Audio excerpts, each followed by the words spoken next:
Okay, at this time, I'd like to welcome back those who are continuing in the hashtag Edtech session with Dr. Vanessa Monterosa, Sophia Mendoza, and Joy Wyckoff. Welcome back, and this session is being live streamed. At this time, I'd like to turn over to Dr. Vanessa Monterosa, who's going to be talking about digital citizenship in educational spaces. Vanessa? Sure. Thank you so much, Dr. Bustamante, and welcome back, everyone. If you just joined us, thank you so much for joining us today. So we just wrapped up our opening session, which really focused on key framing, system level perspective on how you might pursue equity, access, and opportunity with the lens of computer science education. So now we're going to move into why might it be important for us as educators to be contributing and participating across digital spaces, especially in this time. So to get us into that mindset, hoping we could open up the chat, and I'd like you to answer this question. When you think of a digital citizen, what comes to mind and who comes to mind? So we take about 30 seconds to think about your response, and let's put some responses in the chat. Whether you are watching on YouTube via the live stream or here in the Zoom room with us, go ahead and share your thoughts.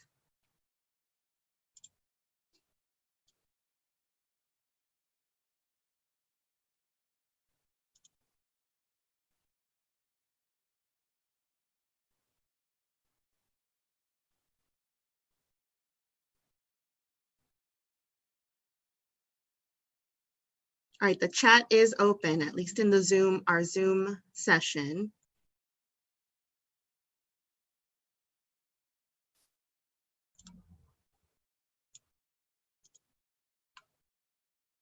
I wonder if we've stumped anybody with this question.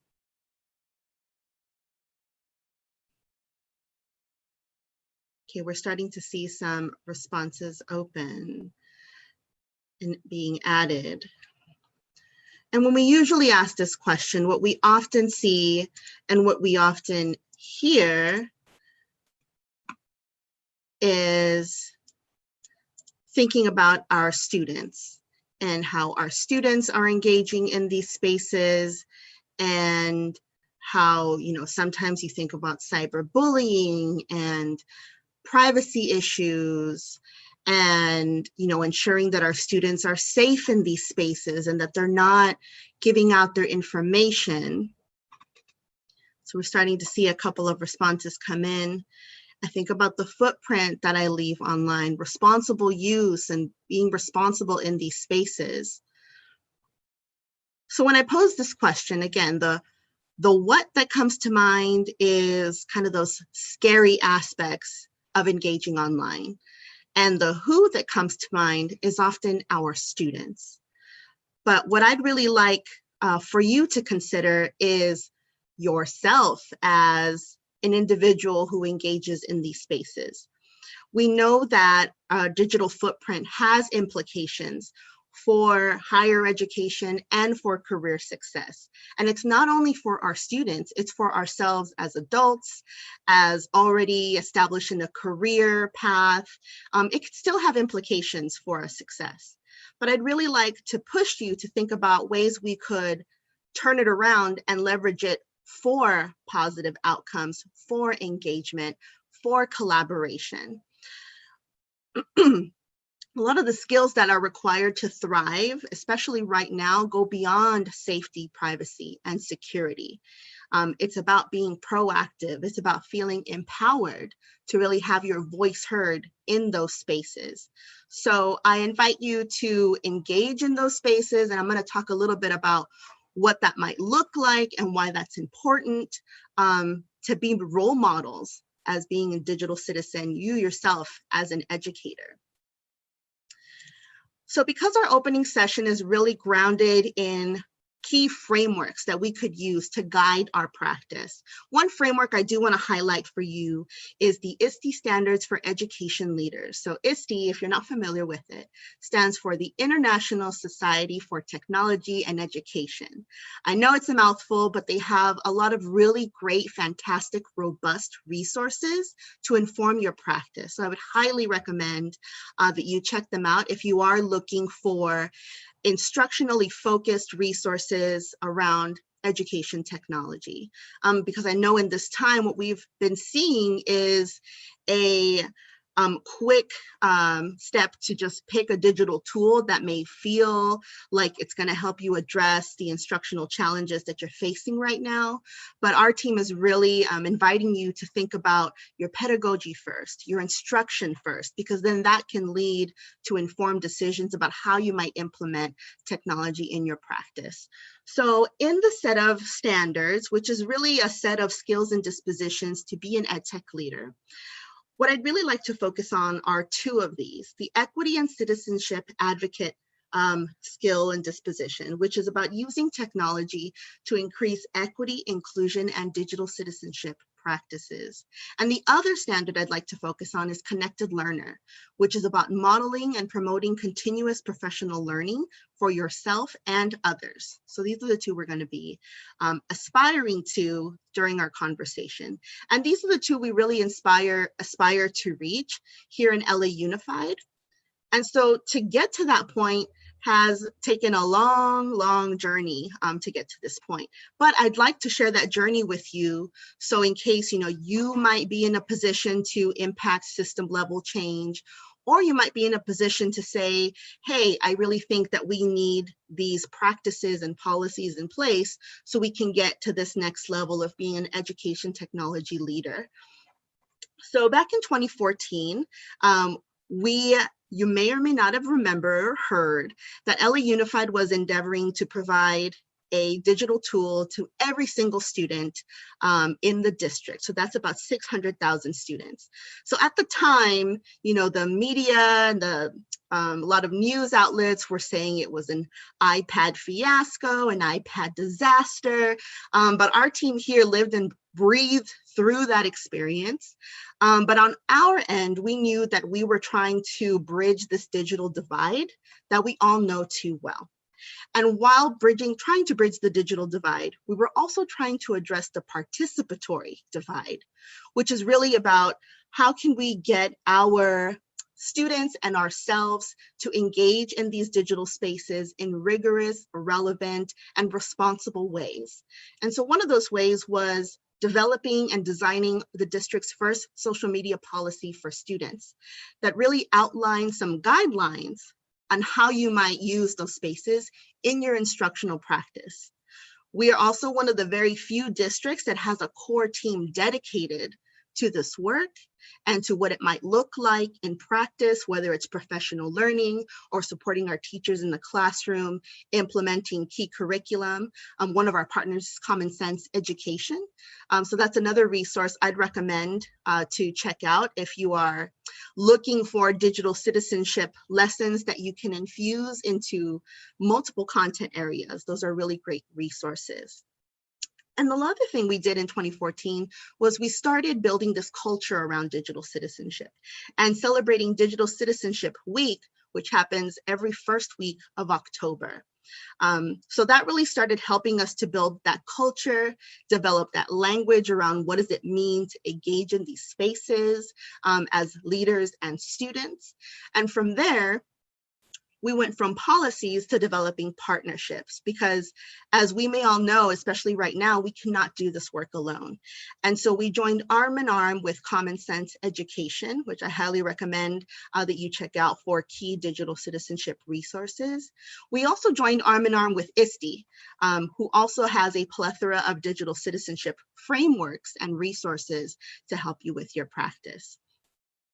The other key component to this work was we involved stakeholder voice. So not only did we spend time talking to parents, community-based organization leaders, our principals, our teachers, we also talked to students, and they all had a voice in developing these key policies that would guide this work. And so once we had the policies in place, the partnerships in place, we made a concerted effort to develop professional learning experiences for our leaders. Because in looking at the landscape of digital citizenship resources, we saw a gap. There are a plethora of resources for students. There are resources for families to navigate these conversations. And there are so many resources for our teachers. But the gap was in, what about everybody else that's a part of this system, that's a part of ensuring that this work moves forward? So our team decided to develop a definition for digital citizenship as it would live in LA Unified to be our North Star for these practices. So the definition that we developed, which I'm really proud to say was partly born out of my research that I did here at Cal State Long Beach in the EDD program, was digital citizenship is the practice of cultivating a positive, authentic digital footprint that can be leveraged for college and career success.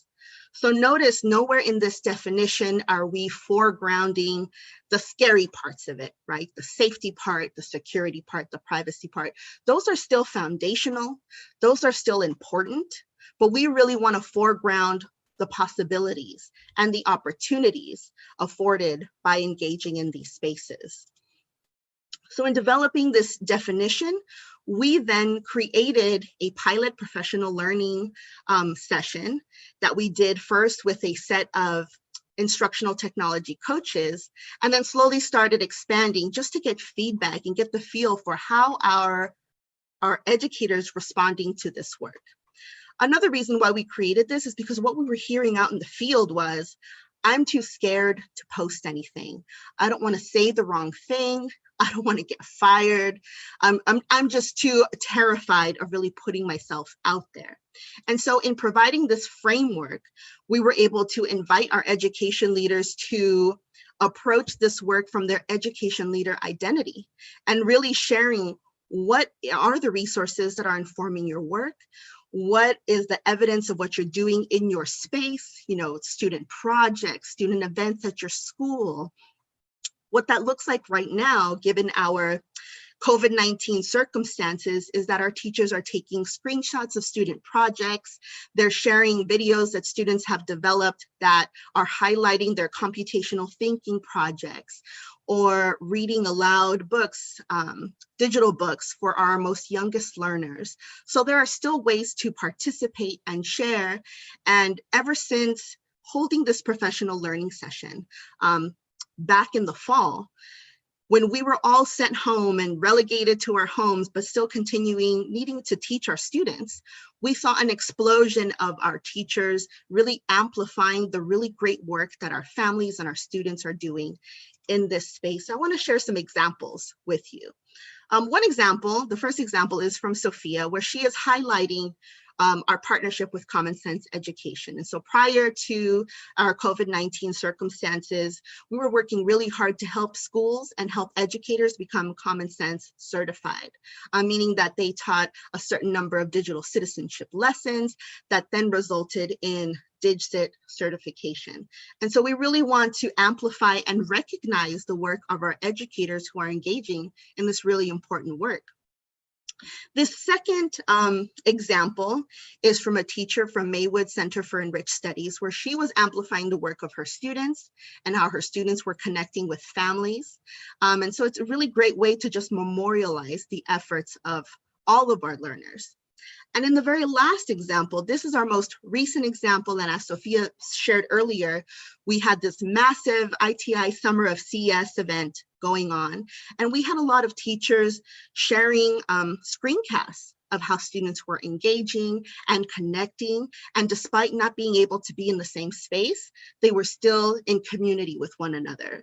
And that was made possible through opportunities such as Minecraft. So these are really great ways to stay connected, to amplify the great work that you are doing as an educator to support our students and our families. And so our invitation to you, that if you are not yet in those spaces, and because right now we are so isolated from one another and unable to connect with each other and collaborate, we invite you to consider your work, your insights, and your professional interests that inform your instructional practice as your source material to engage in these spaces. And so on each of our slides, we have our hashtag ITI at CSULB. We also have our handle, and we welcome you to maybe try it out. Maybe create an account after this and tweet at us and tell us about what you're doing right now and what you'd like to amplify and showcase. And we'd be more than happy to further amplify your work and your efforts. So to show what this looks like in practice, when there is a system level culture around this work, when the community is involved and the principal is on board, the teachers on board, and the students are a part of this work, we want to highlight one of our schools around these efforts. I'm going to go ahead and play a video, and I'm going to make sure that my computer sound is being shared. And here we go.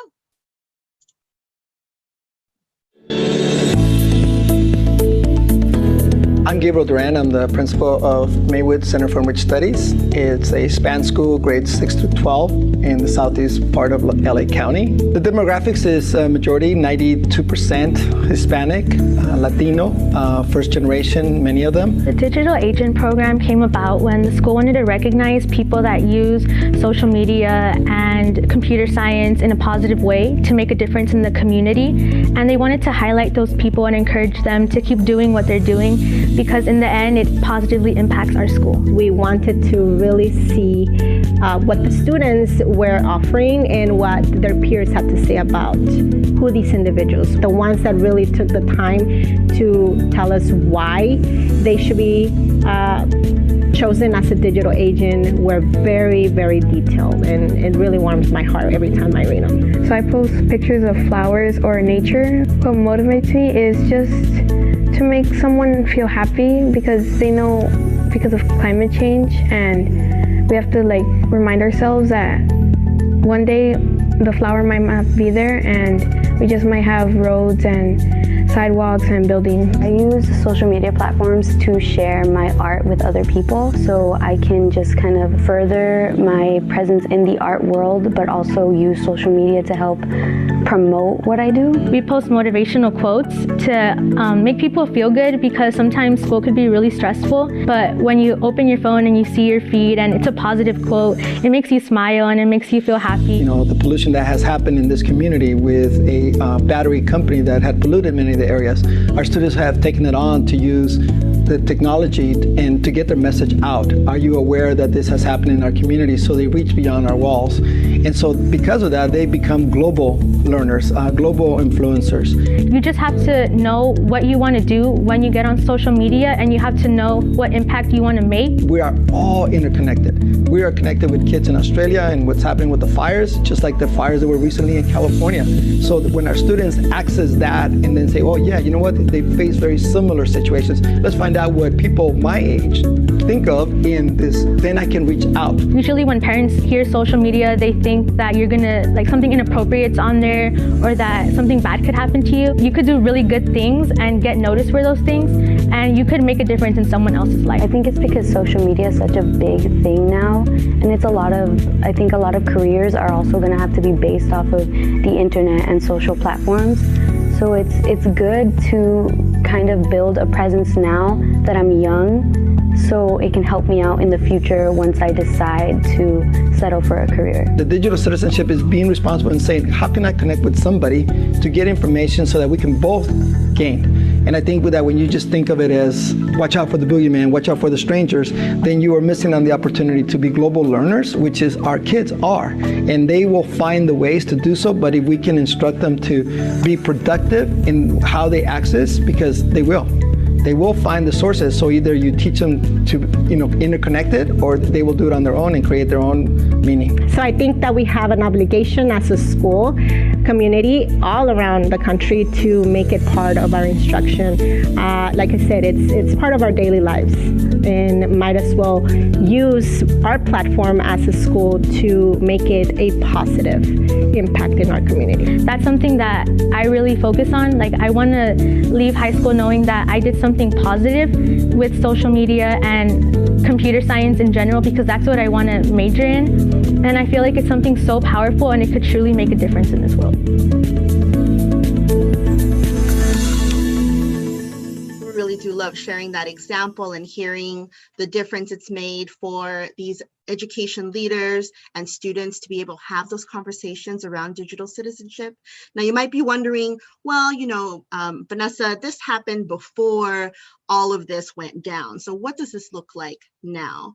And I would still urge you to create that space, to build that community, and that way others could be able to be witness to the community that you're building, the ways that you're empowering your students, and the ways that you're empowering yourself.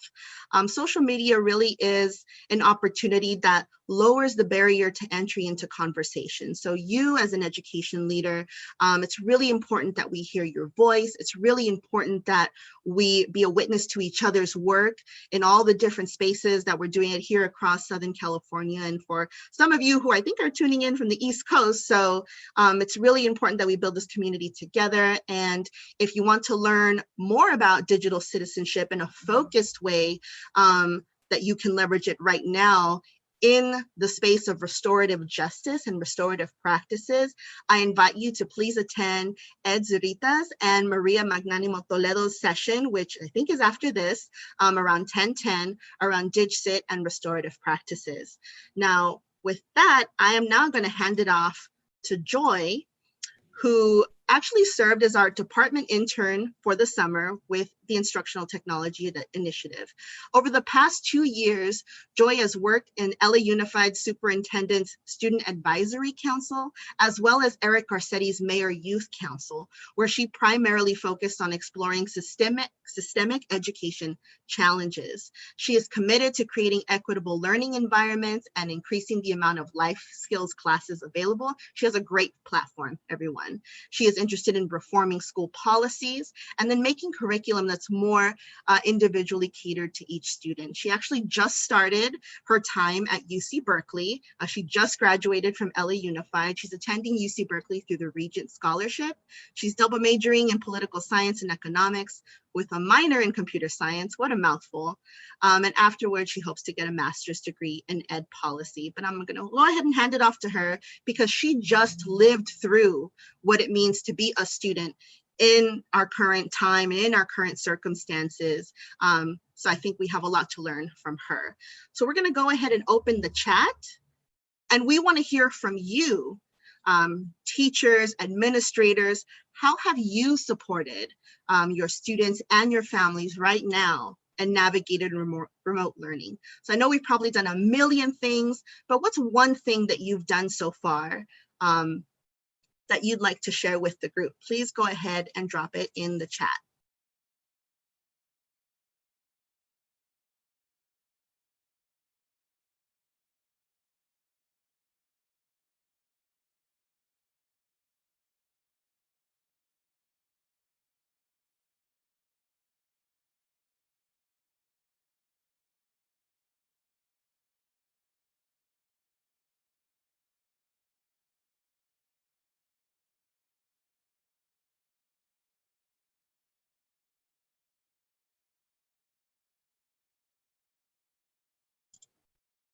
We give it about 30 more seconds.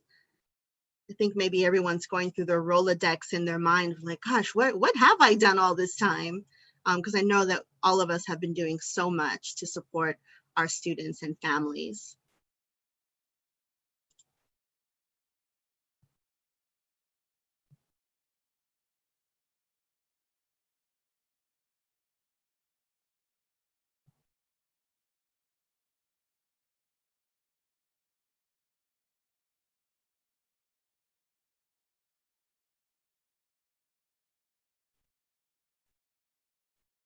So maybe as everyone is still trying to pick something, we're going to go ahead and actually Joy has some really great data she just collected from students who are, again, out there living this on that other side of this experience. Go ahead, Joy.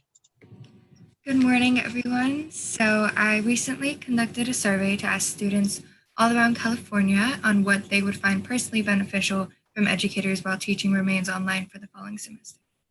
The most common request I received was student-to-student support. If you think about it, the students are the backbone of any good school. They hold each other accountable, stay on top of what's going on, study together, suffer together, but most importantly, support each other.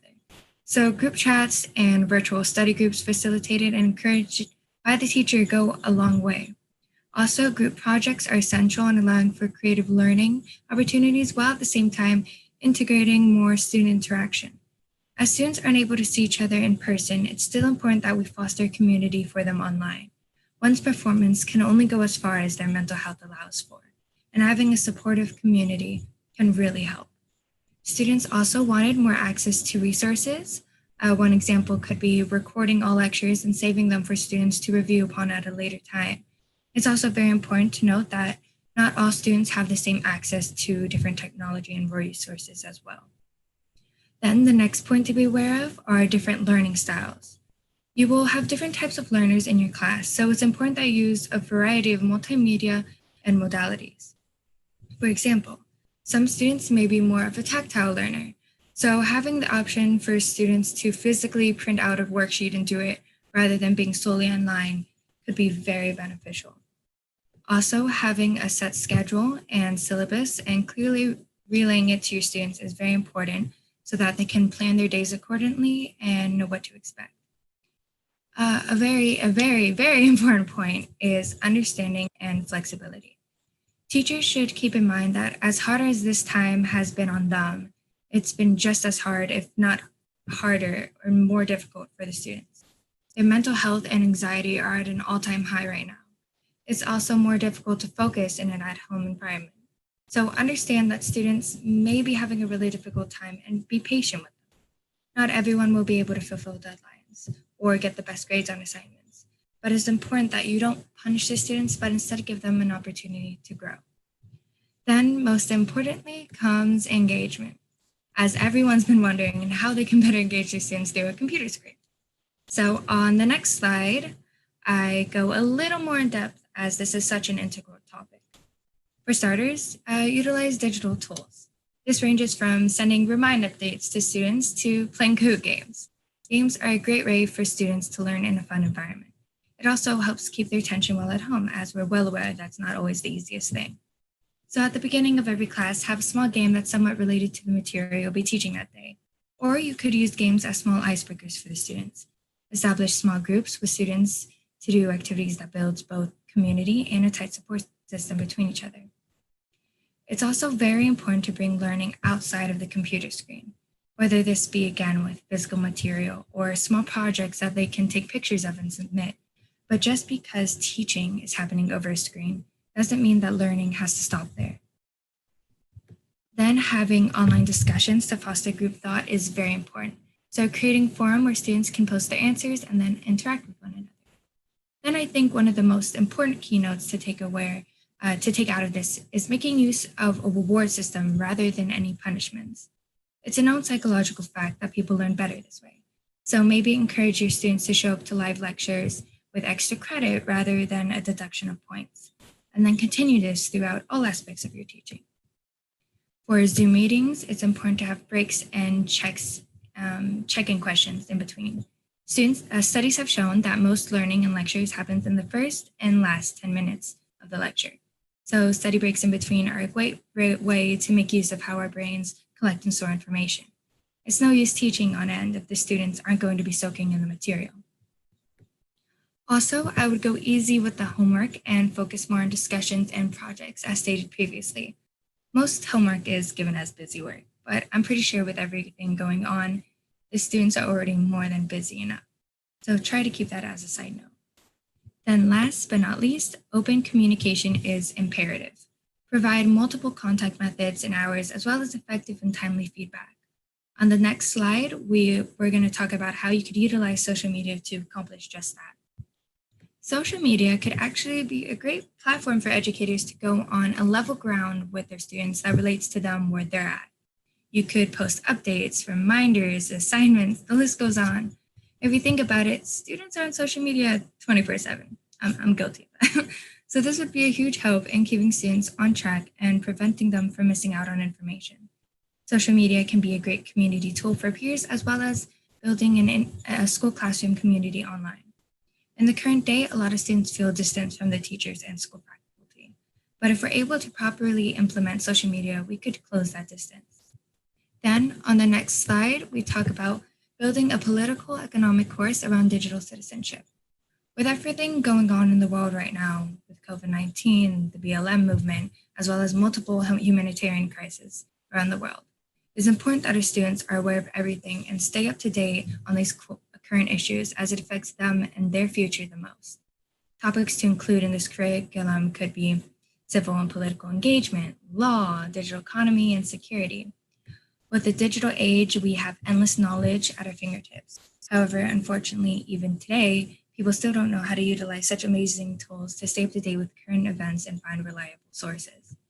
In the Digital Citizenship Plus report that I conducted research on, they explained civil and political engagement as the ability to participate in public matters such as LGBTQ rights, peace building, addressing hate speech, and advocating for issues one cares about. Law as the ability to engage with legal frameworks, concepts, and theories surrounding the internet and digital tools such as copyright and fair use, and the ability to apply these frameworks to one's activities. Digital economy as the ability to navigate economic activities online and offline to learn different forms of economic, social, and or cultural capital, such as earning money, increasing social connections, building personal brands. It's very important to learn how to manage money, as we all know. As more and more platforms switch online, there's going to be more and more ways to use these online platforms as a means to make money. And I think that's very important to teach students, whether this be learning how to open their own online business or work stocks. Lastly, security was described as the ability to protect the integrity of one's information, digital devices, and assets like log information, such as passwords, profiles, and websites. People nowadays store their whole lives on their phone, and with one wrong site click or a weak password, it could do a lot of damage, especially since kids are as young as elementary schoolers are now participating in social media. It's important to teach them this as soon as possible. So to wrap up my part of the student's perspective, on the next slide are some key points to take away. Create opportunities for student engagement and peer collaboration. Implement digital citizenship courses that touch on both political and economic aspects, as this isn't just for students interested in computer science, because this affects everyone. And finally, utilize social media as a communication tool within education. It's important that we use this time of online learning as an opportunity rather than an obstacle. We now have the chance to reimagine how we view education outside of the traditional classroom. Thank you.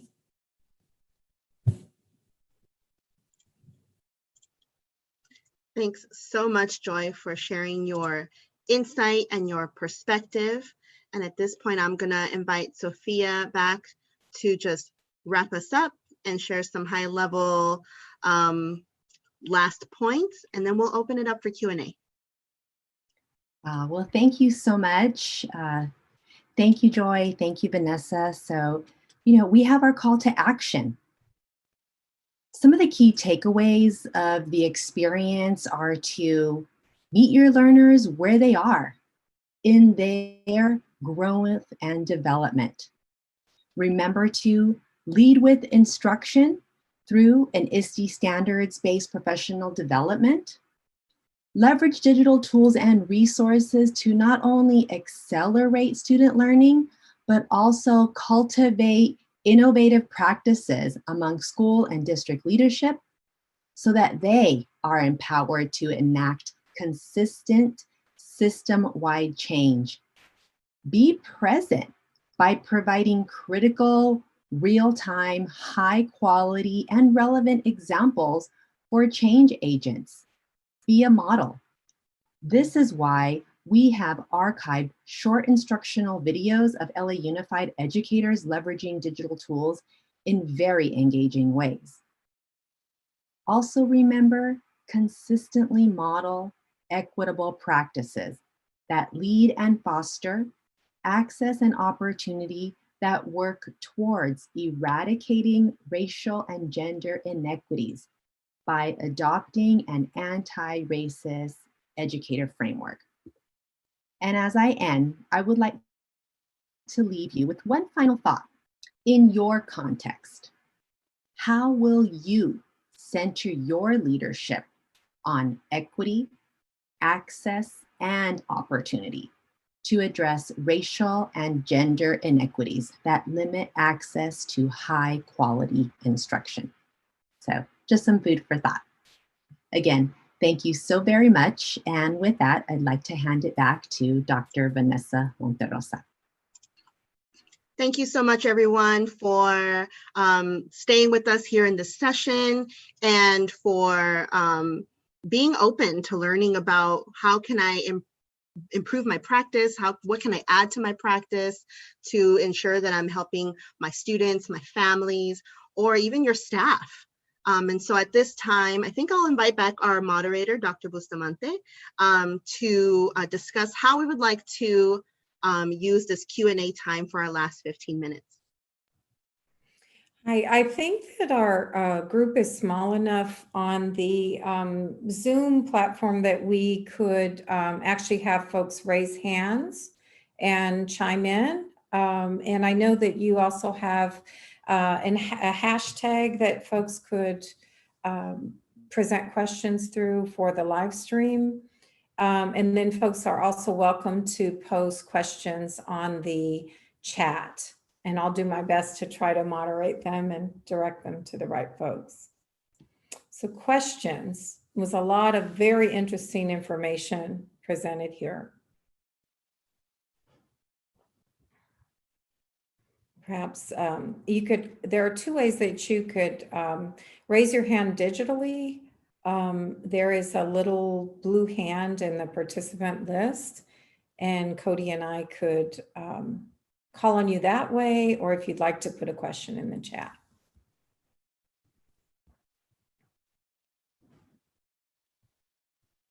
Actually, I have a question that maybe I could start off.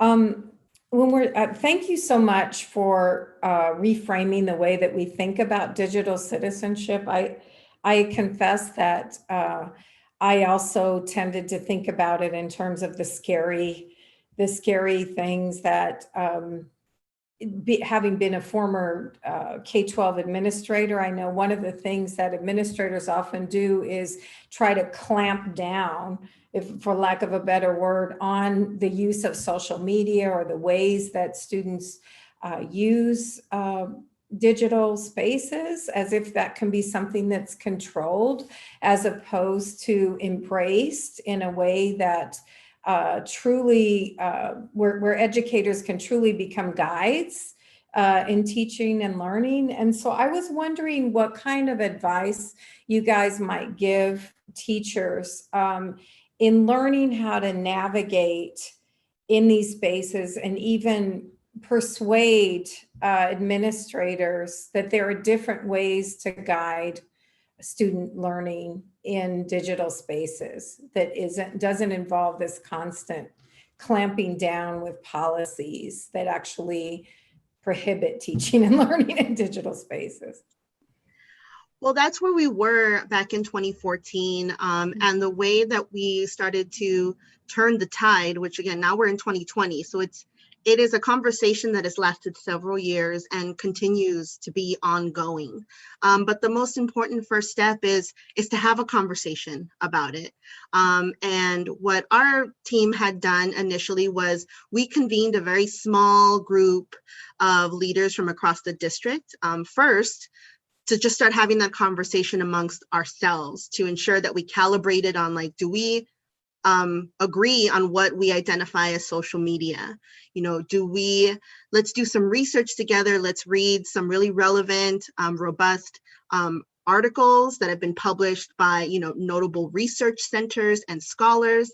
And can we agree that, the tenets and the topics that we are seeing across these, the literature is something that we know we need to put into action. I think those are the first two agreements that we need to then move forward.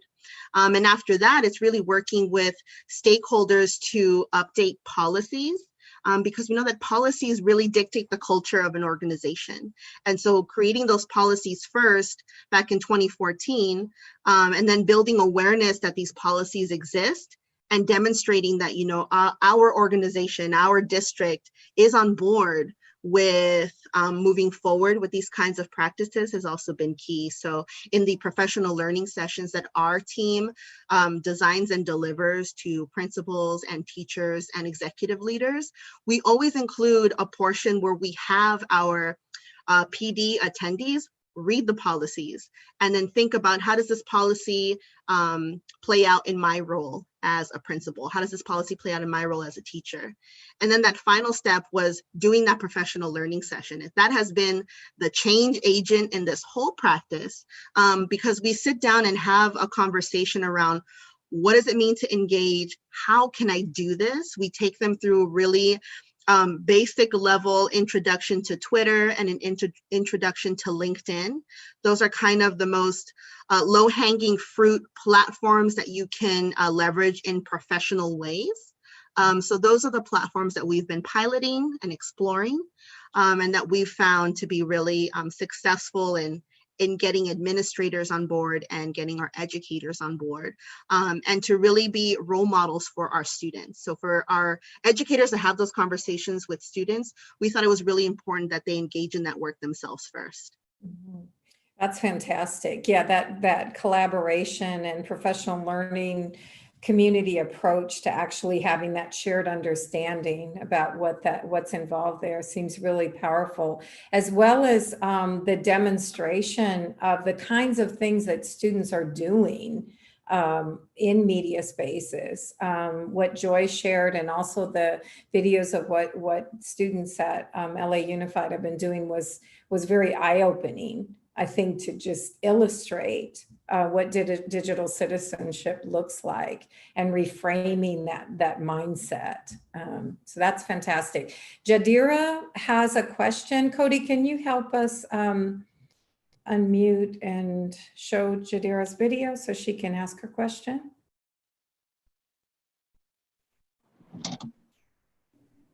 Just give her the ability to unmute and start video. Okay. Hello, everyone. Can you hear me? Yes. Hi, everyone. So my name is Yadira Pineda. I work for the California Student Opportunity and Access Program, CalSTOP. So we help students with college access. My question is for everyone, but I do want to hear from Joy, since she is a student, of like, how can we better support students entering college? Because I know there's a lot of uncertainty right now with like COVID and just everything that's happening in the world. So I just want to ask to you all, like, what do you think students need right now in terms of college access? Great question. What do you think, Joy? She's interested in, Jadira's most interested in your perspective as a student. So as in currently going to college right now, or preparing them for college? I think both, pretty much. Yeah, because we help students with like transitioning and also like getting there as well. Okay. I know for me personally, since I am going to college this fall and I'm starting my first semester online, it's been a little bit difficult to figure out everything. I think most importantly, letting the students know about different resources. For example, I didn't know how to contact my admissions office advisor, and that raised a little bit of difficulty for me in applying for units and classes, and especially since we don't have the opportunity right now to go to the actual office and ask them. We have to send an email, and then that takes a week or two to get back to us. So, just making sure that students have all the resources available, know who to contact, who to ask for help. Online tutoring could be very, very important. I know for me, I started summer classes and it has been very fast paced, 2 lectures, test, midterm, final. And it's like just all of this information coming at you. And especially when it's being conveyed over a computer screen, it's a little hard to really soak everything in, soak all that information in. And then for preparing students in high school for college, I had a few students actually raise concerns about APs, on how they're going to be taught that and prepare for AP tests, as that's an integral part of applying for colleges. But I think the main focus shouldn't be necessarily on AP testing rather than just getting in that information. I think people focus too much on testing, and especially now with everything going on, I don't think that should be an integral focus. I should think focusing on students' mental health right now is very important. So students going into college and on both ends of the spectrum. So yeah, that was my little perspective. If you have another question, or if I didn't Thank answer, you. yeah. You did. You answered it very well. And thank you, because we do create like workshops, like online workshops for students. So it makes me really think about like, okay, what kind of workshops could we create that could be available for students? So thank you so much for that insight. Jadida, just a follow-up question. Do you guys also provide mental health support for college students? We do not, but we are thinking about having like a mindfulness Wednesday. So like pretty much every Wednesday of the month or every other week, inviting someone from the Student Health Center at Cal State Long Beach to host that for us, for students and for our team as well. So that is something that we are planning on doing as well. Jadida, would you mind dropping in the chat a link to your organization's website so Yes. that we can make sure to share that out with our students as well, or with potential college students? Yeah, of course. I'll drop it in right now. Excellent. Okay, other questions? We've got about 3 minutes. Gosh, time flew. But about 3 minutes. Other questions in the chat, or you're welcome to raise your hand.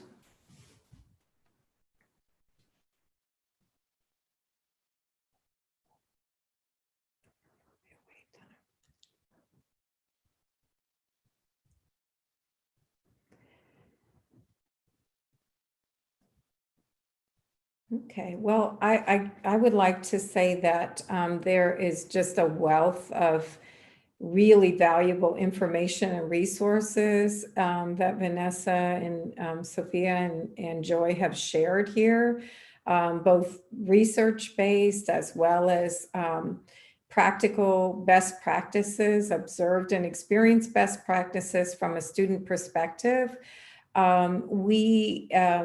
If Vanessa agrees, we would be willing to compile these resources, and we will be putting the resources from the mini conference in a place that's accessible for everyone. And so the other thing we'd encourage you to do is, if there are other questions that you have, to reach out to this team. They are truly experts with lots of hands-on experience in digital citizenship and the notion of reimagining and reframing the way that we approach education, or rather teaching and learning in digital spaces. Vanessa, did you have any closing comments that you'd like to make? Just to say thank you so much for the opportunity for us to highlight the work that we've been doing and on this journey that we've been in, especially since 2014. And to thank you for allowing us to bring Joy along for her to share her perspective as well.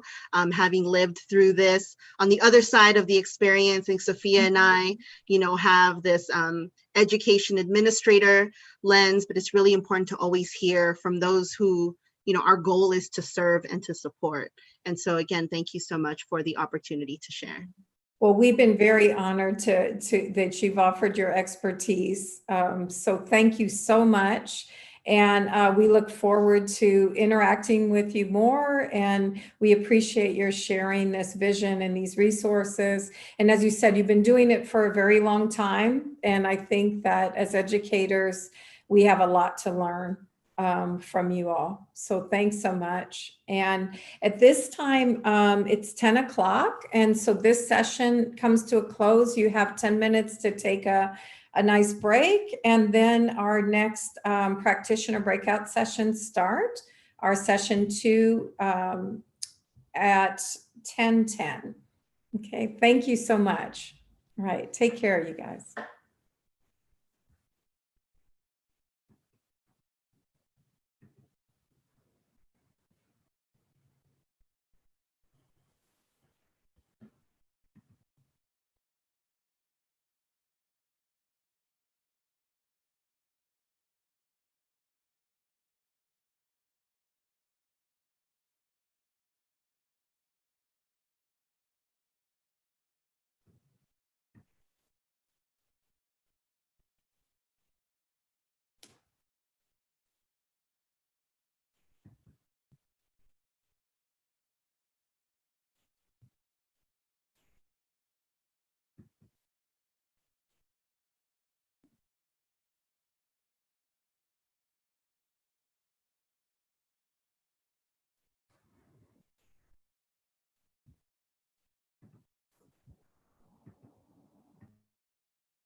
Hey, Cody, are you in here? I am. Hello. Hi, how are Hi. you? I'm good. How are you? Good, good. I wanted to try to share my screen in a second just Sure. to make sure, Okay. but give me 1 second. And just keep in mind we are still live streaming in this room, so Oh, okay. just want to give you a heads up. Yeah, no, I'm aware. Okay. I just wanted to make sure that it worked. Do you Uh, think I should wait a few minutes or? no, I think we wanted to make sure that all presenters had time, at least 25 minutes before their session. So no, you're more than welcome to. Let me stop sharing here.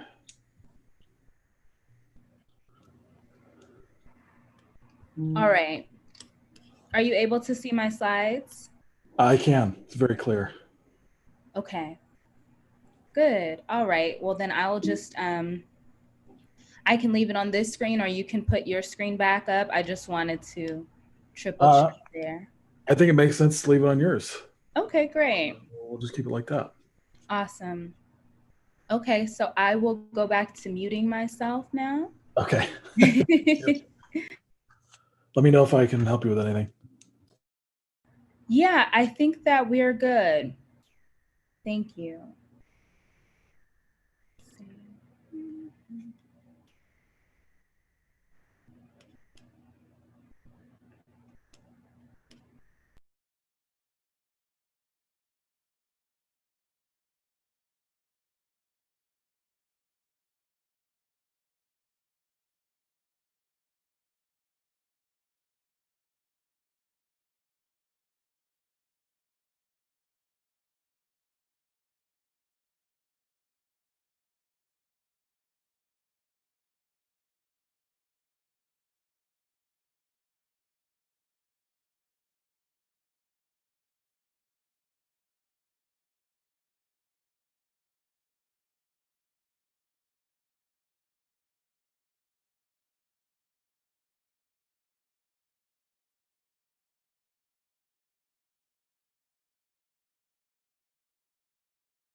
Hello, everyone.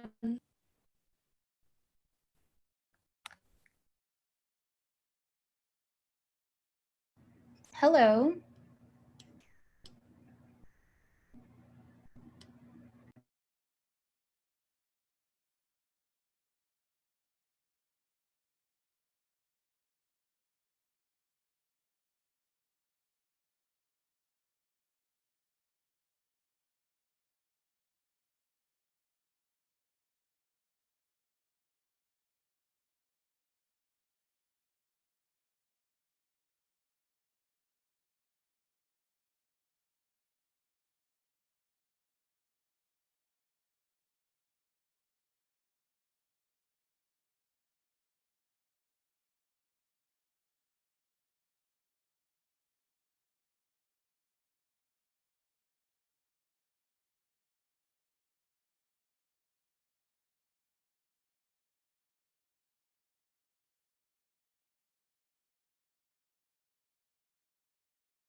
Hello, everyone. Everyone who's rejoining us or who is on the live stream, just joining us.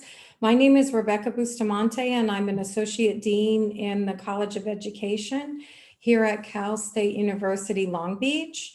And in about 5 minutes, we'll be starting our keynote session with our esteemed colleague, Dr. Charla Berry.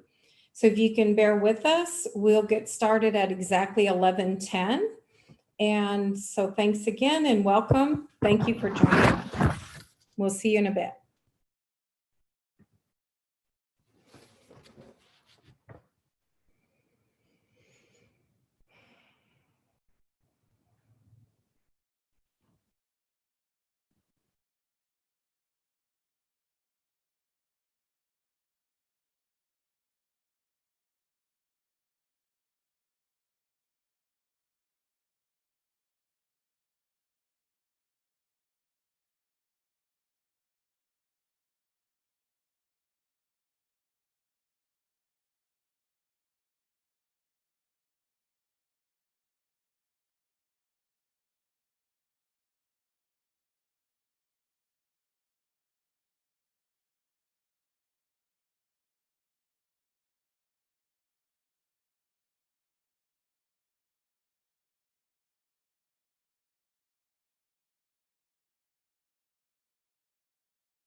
Okay, it is 11:10 and I promised to get started on time. Welcome to everyone who's joining us now live stream and also on our Zoom platform to our Edtech and Equity Conference put on by Cal State University's College of Education. My name is Rebecca Bustamante and I'm one of the co-organizers with my colleague, Dr. Jessica Pandya. And so I am honored at this time to introduce our esteemed colleague and expert in equity access and community building in online environments, Dr. Charla Berry. She is currently an assistant professor at California Lutheran University, where she serves as a researcher, a teacher, and evaluator of online education in PK-20 settings. She has a PhD in urban educational policy from the University of Southern California and a degree from Loyola Marymount University. So prior to becoming a professor, Charla also taught in K-12 schools in the LA area. And I should also mention that she grew up in LA, so she really knows the Southern California education context. Her research has been published in some of the top journals in online learning, and she's been in this field for some time. She has publications in the Journal of Online Learning and the Journal of Computing and Online Learning.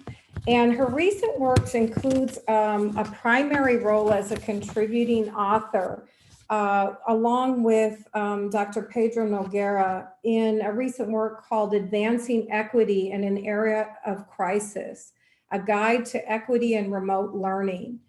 We have a link to that publication actually on our Edtech and Equity website, where you can find more information on Charla Berry and also a link to that wonderful publication. So at this time, I'd like to turn it over to Charla, and we are honored to have you here. Thank you very much. And some of you might want to enjoy some lunch while we listen. Thanks.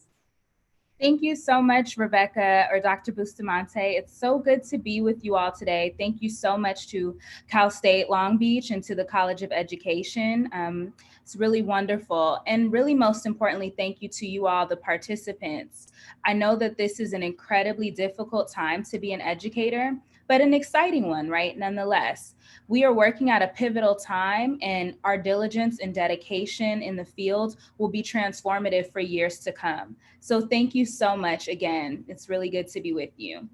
So today, as Dr. Bustamante mentioned, I'll be talking to you about EdTech and equity toward a culturally relevant approach to teaching with technology. So I'm here on Twitter as well at Charla_Berry. So if you'd like to reach out, get the conversation going or continue it, I would encourage that. So without further ado, we'll dive into it. And just to give you an overview, first I'll be talking about the challenges that we are currently experiencing and kind of, how we got to where we are. And we know there are many challenges, but more importantly, we'll be talking about some things to keep in mind as we chart our pathway ahead. So first, the long relationship between education and technology. So many of you have been in the fields for quite some time, and you know that the kind of challenges we are experiencing are not new. In 1983, the federal government released a report called A Nation at Risk, and it highlighted many of the challenges our country was facing with regards to lack of mathematics education, literacy, and really computer science. So that report sounded the alarm that got going many of the initiatives that we still see in place today in terms of strengthening computer science education. Well, as computers were expanded and made their way into our homes, the government also identified a challenge that we now know as the digital divide. And that was first identified in 1995. At that time, it was really used to discuss those who had access to high-speed broadband in the home and those who did not. As we now know, the digital divide includes many divides and it's a lot more complicated, but just wanting to map out some of that history for us. In 2013, LAUSD launched its iPad project, which Sylvia and Vanessa spoke about in the earlier morning session. And that was one of the largest technology expenditures in history, right? Attempting to give technology or iPads to some 600,000 students. Still, we know that 7 years later, disparities persist, right? And we all know that the coronavirus has really highlighted some of that. So, I know many of us are here to try to bridge those gaps. And I put this last kind of bump on the timeline here because where we go from now, the future is really up to us. So I'm so excited that you are on this journey, and we'll talk about how to approach it. So it's really important for us to acknowledge that the digital divide does persist today. So we know that about 25% of low-income students don't have access to a desktop or laptop computer at home. And while that's always been an important issue for education, that's particularly critical now that we are immersed in this context of online learning. Nationwide, 15% of households with school-age children do not have access to high-speed internet connection. And roughly 1/3 of our low-income students live in households without high-speed internet. We also know that there are some racialized elements to this digital divide. So 41% of Black children from low-income households do not have access to high-speed internet. And we also know that there are multiple digital divides, right? So, it's not just having access to a computer or not having access, but it's how well that computer works, right? And there's also some issues with the skills that students have that allow them to fully utilize technology. So we have a second level of a digital divide that is based on readiness, skills, and digital literacy necessary to use technology.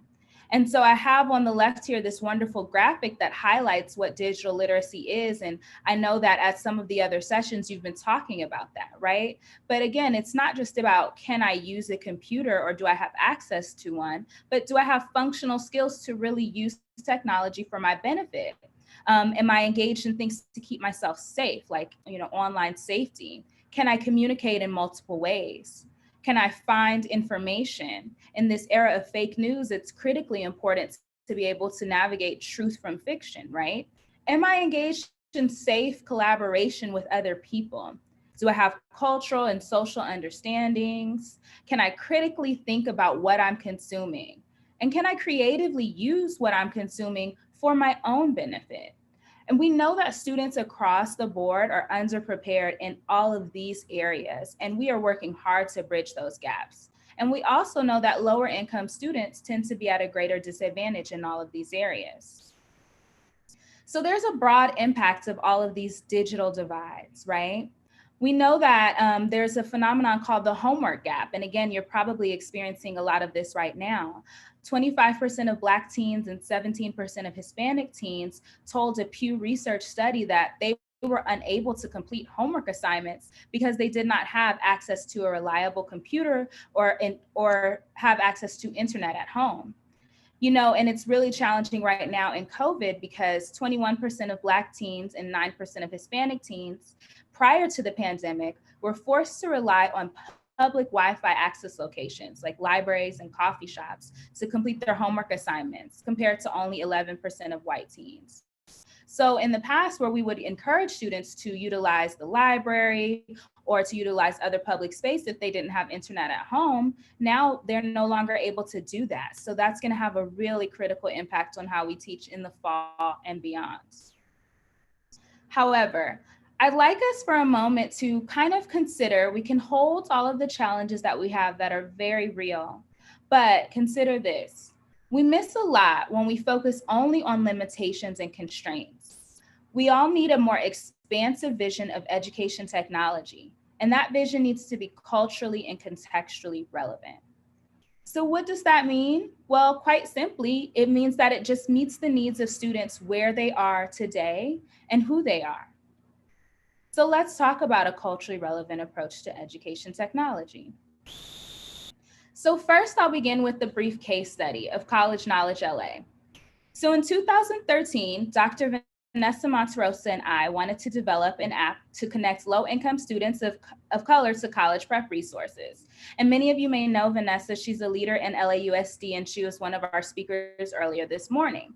So, we had an idea that came out of our experience as navigating the, high school and college prep system, and also out of our research. And we participated in things like hackathons and a lot of different events with the technology community, really trying to bootstrap that funding so that we could start an app. Well, we believed our idea was strong, and we worked with many educators in the community, including teachers, college counselors, and particularly students, to really develop our idea. However, many in the tech community and in the business community did not understand what our community needed. They lacked a culturally and contextually relevant approach. They told us that, in order to get money, we needed to turn our app into a game. We needed to, have advertisements and sell students things. And when we talked to students on the ground, our students told us, look, we don't have access to a lot of college counselors. Many of our students were first generation. So they wanted something that was simple and functional and easy to use. So just highlighting that disconnect between a lot of the technology companies and app designs that were out there and what we were trying to do. And so I really hold that as an opportunity for more culturally relevant kind of leadership with education technology. So we tried and we did not get our app off the ground, but as you can see, we are moving in other great directions. And so here are some of the things that I learned from that experience as well as research. So a culturally relevant approach to education technology requires many, many things. And here are just a few. Expanded access to technology, basic skill development, critical and creative uses of technology, and ownership and leverage. So I want to highlight some of these things because I want us to move beyond thinking just about our curriculum or our favorite apps and our favorite tools to really starting to think of our perspective and our approach and how that might meet students' needs, right? So first, acknowledging expanded access. So expanded access requires big vision. We know now more than ever that students need access to reliable, up-to-date computers and to high-speed internet. These tools are just as vital as pens are and paper are. They really are. And so what if we thought about kind of the internet as a public utility rather than something that we paid for privately? Just something to think about in terms of how big do we want to kind of make our visions around ed tech? And many of you spoke about that in your previous sessions too, creative ways to expand access. We also have to acknowledge that basic skill development undergirds digital literacy, right? I can't really be a skillful kind of user of my computer. I can't necessarily navigate the internet if I'm not literate, right? If I struggle with reading, then that's going to be very hard. A lot of the higher level things also that we ask students to do with technology in terms of things like coding requires mathematical skills at a high level. Similarly with computer science, and I very much enjoyed Sylvia's presentation earlier this morning and highlighting the importance of computer science as foundational. So I point that out because I believe we can do all of these things at one time. And in fact, we have to, right? Especially in this current context. But I always want to acknowledge, especially as a former elementary and middle school teacher, the importance of those foundational and basic skills. But what I'm really interested in and what I don't think we think enough about are the critical and creative uses of technology in and around the classroom, right? So flipping over my notes here. Have you ever asked yourself, what do your students need from technology, right? There's so many bells and whistles with the tools that we have, but what do we actually need? What do our students need? A lot of times in my research with students, those needs are very, very practical and applicable to the local context, right? So, one thing that we can consider is what might our students like to use technology to create? When I talk to students, they often talk about things like a map of resources in their community to connect their family members with critical information. And we can see right now in times where folks might be looking for access to healthcare or to food or to clothing or shelter, having tools like that is critically important. And the opportunity to create those is very imperative. Students might want to design a brand campaign for their business or their family member's small business. A lot of students that I work with talked about wanting to leverage technology to make it do something beneficial for them, right? Students might want to create support groups for other friends of theirs who are particularly marginalized in certain areas due to ability or sexual orientation or religious affiliation, right? So, it's really important that we ask our students, what do you want to use technology to do? It's a simple question, but one that we don't necessarily orient our leadership around enough. There are many models of critical and creative uses of technology. On the right, there's Teens Exploring Technology, or Urban Text. It's a group that works with Black and Latinx males to help them learn how to code, learn how to develop small businesses, and learn how to use technology to share what they've created. Black Girls Code is another national organization that has gotten a lot of traction, and again, similarly focuses on teaching Black youth and other girls of color how to imagine, build, and create with technology. I want us to highlight that critical and creative uses of technology go beyond coding. Coding has attracted a lot of attention in the past decade, really, but it's a lot more than that, right? The possibilities are much more. Intel has had the Computer Clubhouse for since 1993. And so that focused on using technology in a myriad of ways to work on local problems. Similarly, the Critical Media Project is another great project where youth do things like create podcasts, create mixed media, videos, and other digital content, and they really highlight stories and common issues and challenges in their community. So again, working with students to ask them, what do you need from technology? What can technology help you do? I really like also highlighting these examples because it points out for us that sometimes everything that we do with technology may not be in the classroom or in the classroom directly. I know that teachers are under immense pressure, especially now to, teach many different curricula and meet the social and emotional needs of students.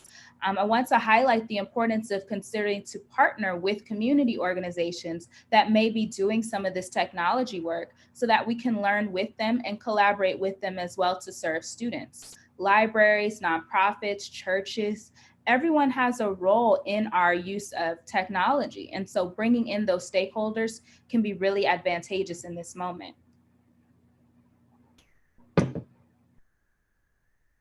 So I think it's also important that we think about capital enhancing activities, right?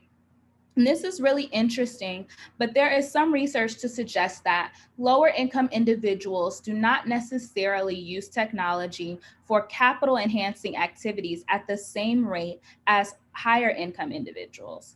So what are capital enhancing activities? Well, any kind of things that increase our either social capital, right, our connections and network with others, or our economic capital, they put money in our pocket, even cultural capital, right, our knowledge about other things. But some examples might be job searching and also creating job materials that are more likely to be engaging and diverse and complex, such as videos, really detailed portfolios to highlight work, things of that nature. Civic engagement is also a capital enhancing activity, right? How do you use the computer to kind of connect around certain issues, how to mobilize and create petitions and campaign and things like that. And something that I'm particularly interested in, which is college prep.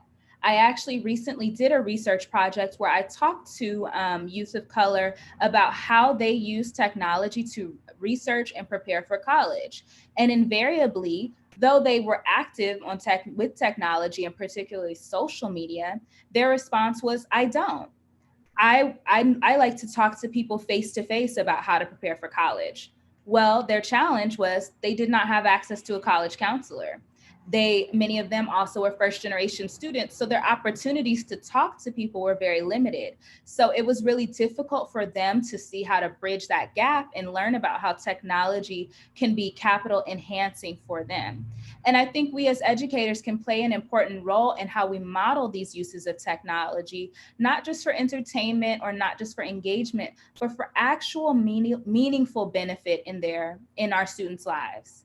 At the same time, it is important to note that youth, especially youth of color, are on the vanguard of using technology in these creative ways, especially right now in the era of social distancing. So we are seeing many social campaigns and political things that are starting to pop up online and that youth are leading. So we have to ask ourselves, what is our role as educators? How can we bring these experiences into the classroom, center that, and support that? So there's some more questions for us to consider. So how many of you are familiar with TikTok? I'm sure that your students or perhaps your children or your relatives are on TikTok. It is one of the many new mobile applications that are out there, and they have about 30 million active users. So students are doing everything on there from making videos, doing recipes and tutorials, dance challenges, all of these things. However, how are youth, and especially youth of color, leveraging these opportunities? So on the right, there's a picture of Jalea Harmon, and she is a 14-year-old girl from Atlanta, Georgia. She started the popular Renegade Challenge that, again, some of your students may be doing on TikTok. This campaign and challenge went viral. Her dance was picked up around the world. However, the users with the most views were not the Black youth who created it, but often non-Black youth who were copying the dance. And these youth, because of their much larger platforms, were able to get things like sponsorships or monetization off of Jalea's creative work.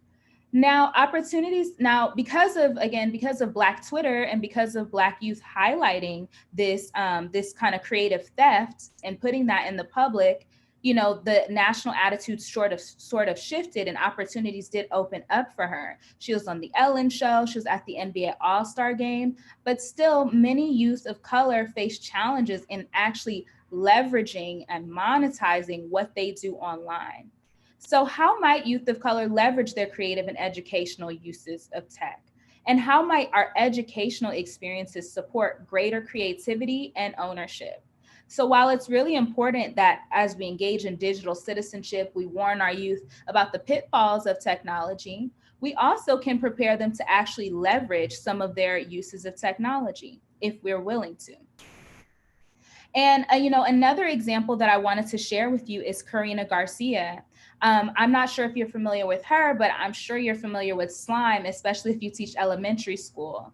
Karina Garcia was a YouTuber who started creating videos of making slime from popular household products like glue. And there's other things they put in their soap. And then kids get really creative and put glitter and all of these things. Well, just in playing with this slimy substance, she got 7 million viewers to her YouTube channel. And what's more, she was able to actually monetize her content and distribute that to the world. She was able to get game endorsements, slime endorsements, videos, and all types of things. And now she's a self-made millionaire, a young Latina from Southern California. And so, examples like this are also important for our students to learn about. And it's really important for us as educators to get conversant in the conversation around ownership and leverage. And, part of the reason that this doesn't happen is because we don't always view youth of color as the innovators and creators that they are. But when we start to look at them from this perspective, we can start to see certain things that we might need to teach, how we might need to integrate our curriculum and collaborate and have interdisciplinary learning so that we're empowering our 21st century learners. So, I've given you a lot of different things to think about, and you might still be wondering, what makes this a culturally relevant approach? Well, it asks us to consider issues of equity and access, right? So we understand, and I know that we all understand that, we have to have a nuanced approach to how we think about this digital divide. It's not just haves and have-nots, but it's really what are those individual experiences with tech. I talked to so many students who would tell me, oh, I had a computer at home, but then when I asked them if that computer worked, they would say, well, no, it doesn't. Or sometimes it does. Or they would say, I do my homework on my cell phone. And I would ask them if the phone had service. And they would say, well, some months we pay the bills, some months we don't. So really understanding that nuance is all of our work. But this is also a culturally relevant approach because it factors in what students might need in their communities and prepares them to meet those needs. So often we just kind of talk about the needs and the challenges, but how are we bridging the gap, and how are we using technology to help students bridge some of those gaps for themselves or to advocate when those gaps cannot be bridged, right? And we also here are focusing on empowerment again and removing barriers. So it's not enough to just know how to use a computer or know how to get online, but can I do so for my benefit? Can I do so so that I can create the world that really serves and supports myself and people like me? So these are all really important questions that we can be thinking about. So one of the most critical takeaways here that I hope you'll leave with is that you must constantly be centering student voices in your teaching practice, in your technology development practice, in your technology use. One of the core challenges that Vanessa and I ran into in building our app was that folks weren't always listening to the students, right? They weren't saying, what is working for you? When we did that, sometimes we got our feelings hurt, right? As they told us that our ideas were not what they needed. But more often than not, they opened our eyes to new perspectives that we just could not have had without simply asking them. So as you think about the things you'd like to do for the upcoming school year, how are you relying on student voice to build that out? I know that it's very overwhelming, particularly at this time, but I think that if we view ourselves as co-collaborators for our students, we can create a really exciting experience for everyone. So, just in conclusion, just highlighting the fact that the possibilities here are endless. I pointed out a few examples, but I'm really confident that your students can go beyond even what's highlighted to engage in capital enhancing activities and do things that provide them with even greater ownership, leverage, and ultimately social change. So in our closing session for today, we'll do more collaborative work and brainstorming about this question, but it's something that I'd like to put out to you and hear your perspectives about how you can make your approach to EdTech more culturally and contextually relevant. So that ends kind of my formal remarks, and I'd love to hear from you, either your response to that or any questions you might have. At this time, you could put the chat is open if you'd like to put some questions in the chat. Questions or comments for Charlotte?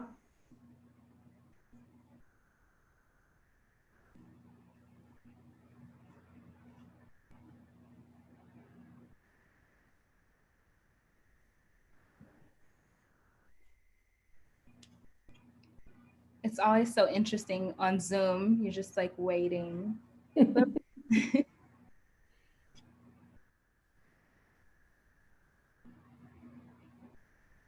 So Karen says, what are some more capital enhancing activities? Well, I think of it as, I guess I'm comparing it and contrasting it to things like just pure entertainment, right? So for example, like just if I'm watching a YouTube video, that doesn't necessarily provide me with anything. But if I'm watching a video that helps me build a new skill, right? And then I use that skill, that could enhance, say, my economic capital. I could make something and sell it. Or if I'm learning a language based on an app, that could enhance my social capital as I'm able to communicate with more people. So things like that, Karen, that really bring some benefit other than just kind of engagement or very basic information to you. We have a comment from Ingrid. I think it's in reference to your discussion of the importance of co-collaborating with community partners. And Ingrid is asking, what are some of your partners, for example? That's a great question. So, I'm currently a college professor, so I work in supporting my students and engaging in similar partnerships. But I would suggest for all educators, just getting to know that local context, which will really look different depending on where you are, right? It may be some churches or religious groups that many of your students attend. It may be your local nonprofit that provides mental health or food services to those in your local community. Those partners would look very different different depending on who you are and where you are. But I think the most important thing is to working with your parents association. That's some of your first partnerships, to find out who are those key players in the community and who should I be collaborating with to bridge some of these divides. I hope that answered your question, Ingrid. Laura has a question about where she might find relevant, valid data on the student needs and gaps and disconnects. How can teachers monitor that? Sure. So, Dr. Bustamante referenced one of the reports, and we will share that after, that I was able to work on, just kind of highlighting at a broad level a lot of these kind of disconnects and needs and gaps. But I would also say that some of that most important data comes from your students and their families. There were so many things that I could not have considered unless I talked to the students about what a need and a gap was, because again, that looks very different based on that location, that cultural context, where folks are from, those income levels. So I think not being afraid to collaborate and ask those questions is good at the hyper local level. And again, we can share like more research as well too. Okay. So this is a question I know a lot of educators are faced with at all levels, in PK-12 and higher education. What are some ideas for keeping students engaged, motivated, encouraged? Yes, that's a great question. And just also acknowledging that times are particularly difficult right now, right? Where our students are experiencing so many stressors. So I know that engagement will look a lot different at this time than it did even 1 year ago.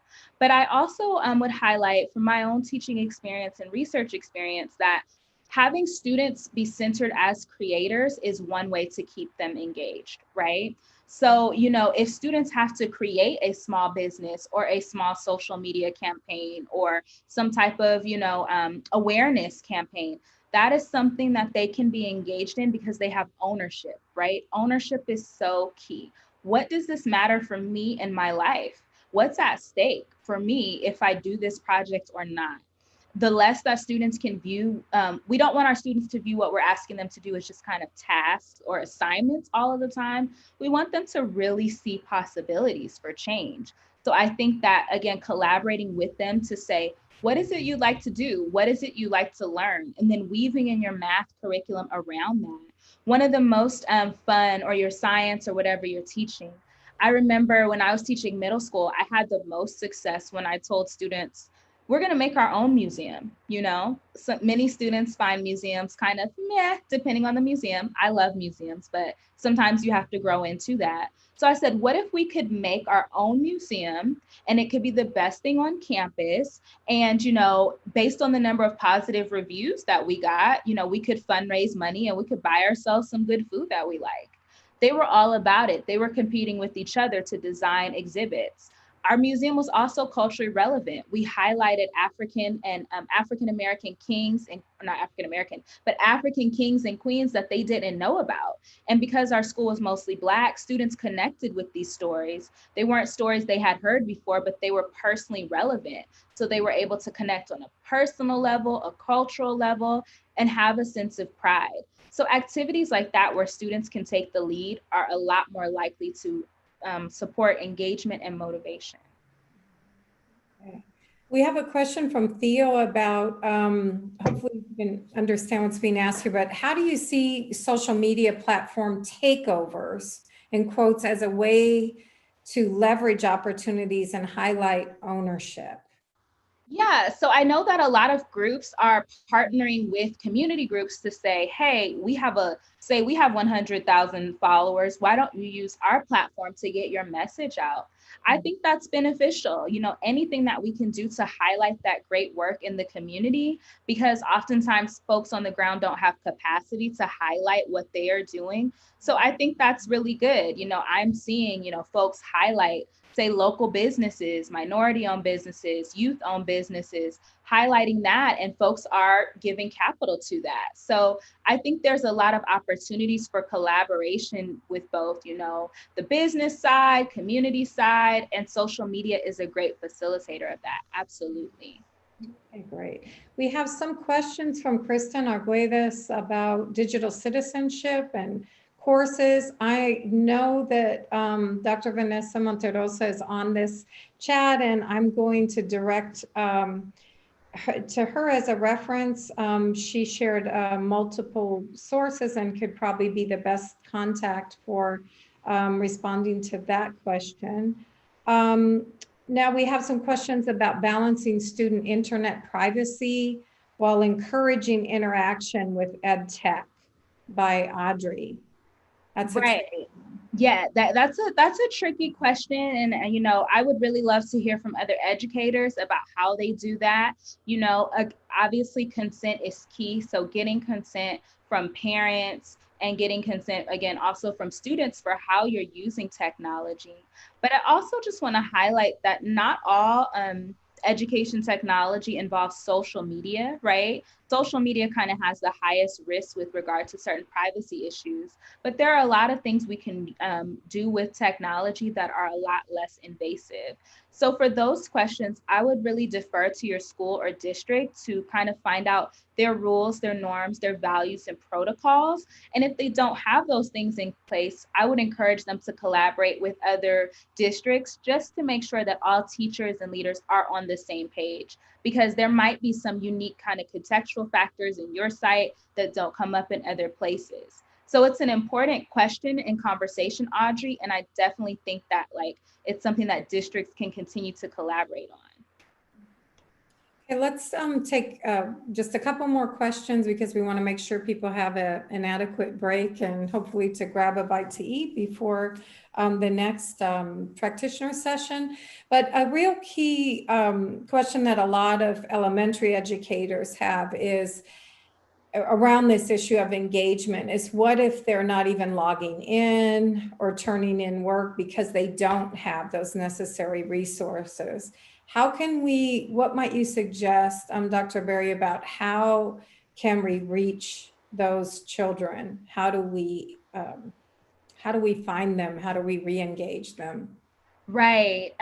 So, and again, just acknowledging that we are in a really like particularly unique and difficult time. I know many of my students, they are elementary educators themselves, and they talked about how, you know, right when we broke away for COVID, they kind of regretted not making more of a personal contact with their families because, you know, some of them, they lost sight of those families and they weren't able to connect. Phone is great, you know, just picking up the phone and calling home. However, not everyone has a phone. Many folks rely on cell phones to communicate. They may not be paying those bills. So, you know, I know that there are some particular challenges there. And, you know, the more that you can reach out and have a higher touch, it works. Depending on, you know, the number of students in your class, that might not be possible. Partnering with, you know, a social worker or counselor at your school site, if you have one, can be another way to check in and say, hey, how are my students? Where are my students? And again, those community partnerships, right? Maybe there are things in that neighborhood that are going on that you are not aware of, and that can give you insight into what those disconnects are. And it might take connecting with that church, connecting with that nonprofit to really understand where those students are. But I know that it's very hard, you know, to be online. It's hard for us as adults, and our students may be having a lot of aversion even to that. And just remembering that there are lower tech ways that we can connect to, right? You know, we can call folks and we can leave, you know, and even in email, you can email audio files, right? So maybe your whole class doesn't have to be on Zoom. Maybe some of it is on the phone. Maybe sometimes you have a conference line so that students get less of that screen fatigue. I think we can be kind of creative in how we engage students, but just also acknowledging that, yes, it is a really, really tough time for engagement. And I know that you are all doing the best that you can. Okay, super. Okay, well, I want to thank you on behalf of the College of Education, Charlotte, for sharing out these terrific ideas that really prompt us to think about the way that we do our work. And Charlotte will be participating also or leading our closing session where we can roll up our sleeves a little more and try to tackle and discuss these issues in greater depth. So I want to thank Charlotte at this time and all those that joined us for this session, and hopefully you can join us again a little later this afternoon to explore these topics in greater depth. Thank you very much. Thank you. Thank you, everyone. And please keep the conversation going with me. Here are some ways to connect. I look forward to chatting with you more at the closing. Okay, super. So we'll have a break now, and then we'll start our next round of breakout sessions. And so we'll see everyone then.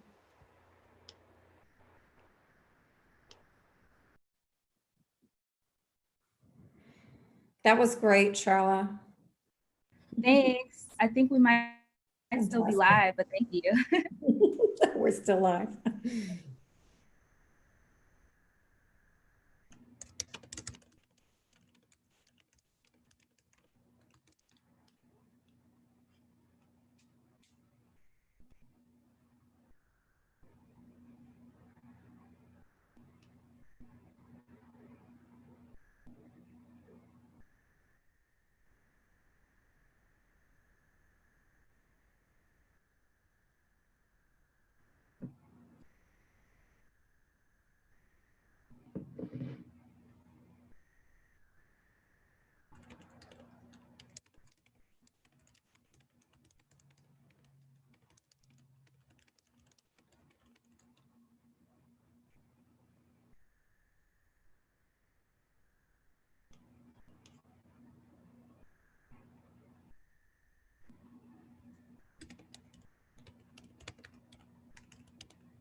Hi, folks. Shall we be admitting to the waiting room in a minute?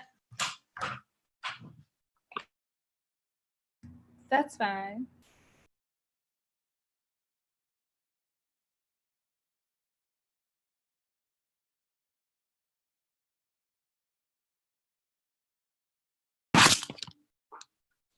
Okay, I'll go ahead and admit people from the waiting room.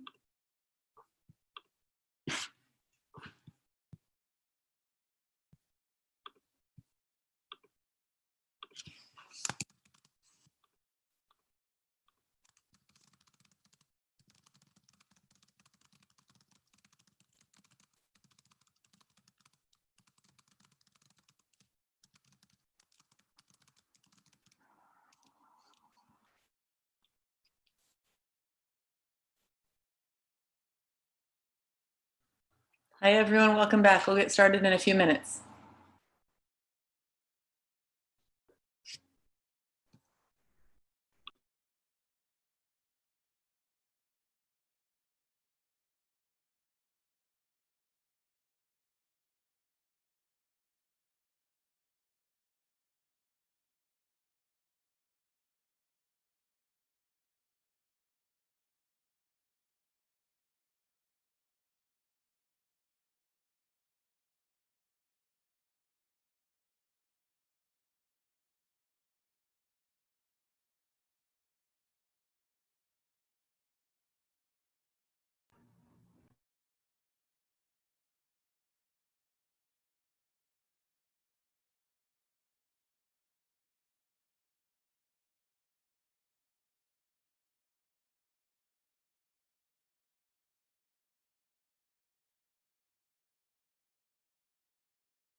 Hi, folks. I'm just admitting a few more people in from the waiting room, but I think we're going to go ahead and get started with our final session today, our closing ideation session.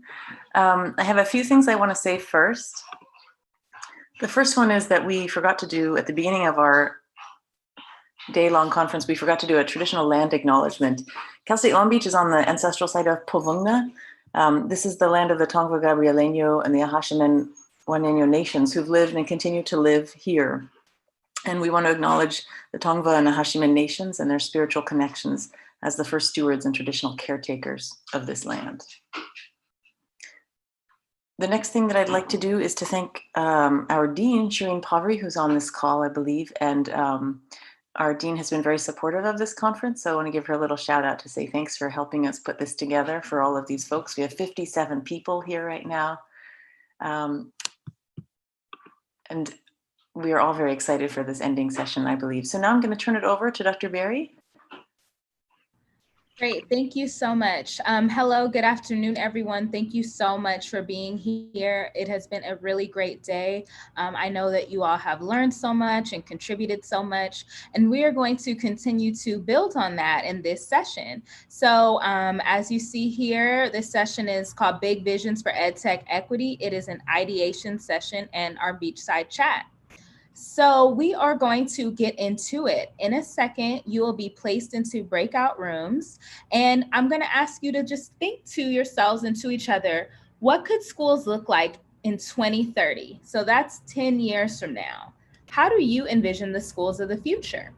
I want you to imagine the facilities. Where will learning take place? Will it be confined to a school building? Think about the activities. Are students involved in civic engagement, creative pursuits, skill building, arts, leadership? The changes, what's new and different? So in your groups, I just want you to think and be as outside of the box as you can, you know? So that's how we're gonna start. We'll dive right into it. So I believe that our moderator will split you off into rooms, and you'll be in your rooms for about 7 minutes. Everybody should be getting the prompt to join now.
All right, hello. I know some of you are making your way back into the main room, so thank you so much.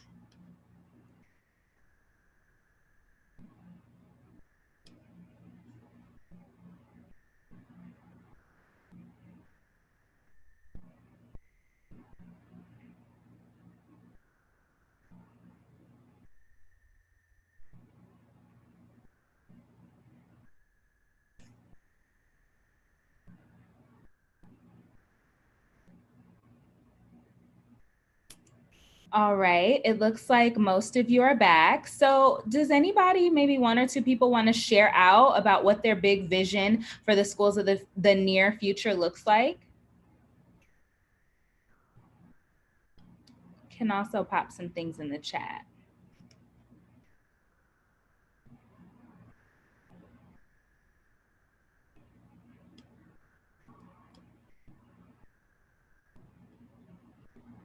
So we see higher level of global awareness, engagement. That was something I popped into a group too, and that's what we were talking about.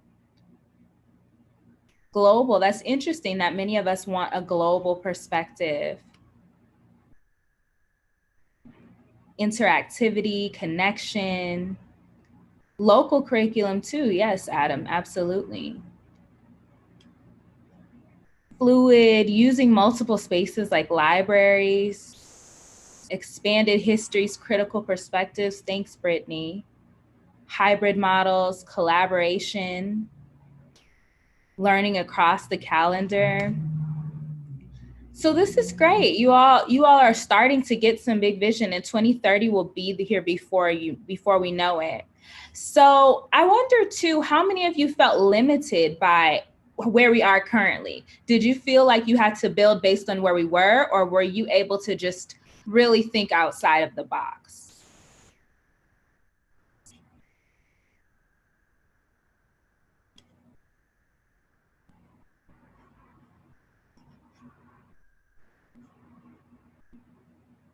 And I'll wait for you to respond. So some people, yeah, Ingrid said we built on where we were. It was a little bit limited. Just as Vanessa was getting into some things, it was time to go back. We're really thinking about the current context. And that's important, right? We have to think about where we are.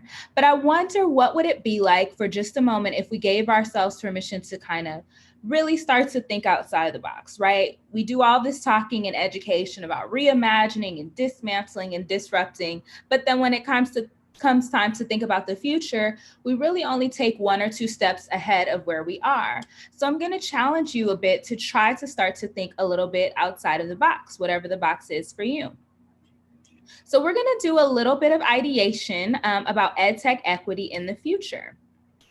What is ideation? Some of you may not have heard the term, but it is essentially just a collaborative approach to brainstorming and developing new ideas. And there's many ways to do this. We are going to try one approach, which is called yes and. Now go with me, because when I first heard of this, I was like, no. But yes and is really an additive approach that we can use in generating as many new ideas as possible in a quick way. Now, mind you, these ideas are not law, they're not policy. We don't have to take them, but it can be fun just in getting some of the juices going. So it's something that folks use in the improv, if you've done like improv acting or comedy, and it can be inspirational, right? So rather than, Jessica presents an idea and I say, no, wait a minute, I say yes, and so I build on this. Now, again, I know this can be a little bit difficult for some of us, but let's just try it. So we will do a practice round. You can use the mic or you can use the chat, but just imagine with me, we're going to plan a virtual party, right? I don't know if anybody has ever been to a virtual birthday party, but it's all we have. So that's what we're planning right now for our dear friend Kate. And I want you to tell me how we should prepare. But here's the thing, you need to build on the previous suggestion by adding your idea with yes and. So if anybody wants to start with me, it may be easier if we verbalize our responses out loud, but if that's not available, we can use the chat. So does anybody want to tell me how we're starting off our virtual party for Kate? We could have a cake sent to our house. Oh, I'm sorry. Who is that speaking? This is Kathleen Smale talking. Okay, hi. So Kathleen, yes, we can have a cake sent to our house. Great. Who would like to build on that? People are using the chat also. Yes. Oh, great. So I see Deborah says yes, and we will pick a color scheme. Ingrid said yes, and we will send invites. And like Bexy said yes, and this will be based on our guest list. Great. So we have the guest list, color scheme. What's next for the party? So yes, we can drive by with our signs. And yes, it'll be a surprise for Kate. This sounds like a very exciting party. Yes, we're meeting on Zoom too for those that aren't driving by. We have interactive games. We have a playlist. So this party is coming together very quickly, right? Tribute video. Yes, you all are festive. Hanging a banner in her front yard. So our party has come along just that quickly. And I don't know about you, but it can be very hard for me to plan a party. So that's great. So anybody want to share like how this is starting to feel for them, this idea that we are just working together to build and make a really big idea?